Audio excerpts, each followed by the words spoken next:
আজ ধর্মনগর আদালত চত্বরে ঘটে গেল এক চাঞ্চল্যকর ঘটনা।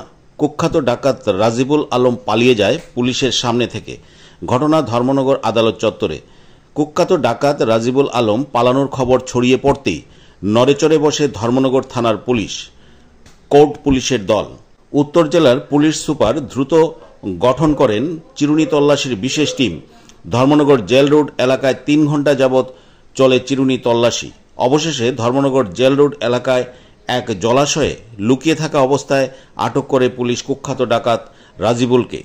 ধর্মনগর থানার অফিসার সুলেমান রিয়াং জানান, জেল রোড এলাকার জলাশয়ে হানা দিয়ে অভিযুক্ত রাজিবুল আলমকে সেখান থেকে আটক করেছেন। পুলিশ জানায়, রাজিবুল আলমের বিরুদ্ধে চুরাইবাড়ি থানায় একটি ডাকাতির মামলা ইতিমধ্যে দায়ের করা হয়েছে।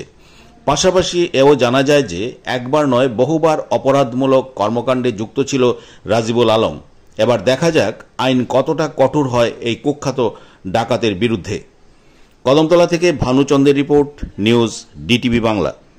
একটা কেস হয়েছিল যেটা চুরাইবাড়ি থানার 17 নম্বর কেস, যেটা চুরি এবং ডাকাতি। এটার মধ্যে আসামি হলো নাজিমউদ্দিন এবং রাজিবুল আলম, এবং তাদের দুজনকে আজকে আদালতে তোলা হয়।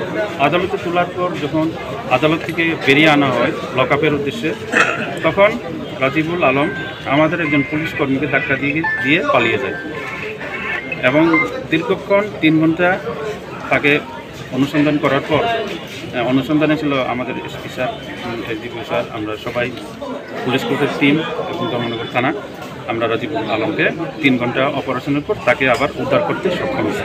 কোথা থেকে তাকে আটক করা হয়েছে? এইখানেই জেল রোড সংলগ্ন এলাকা, একটা জঙ্গল, একটা লেক থেকে তাকে উদ্ধার করা হয়েছে। কখন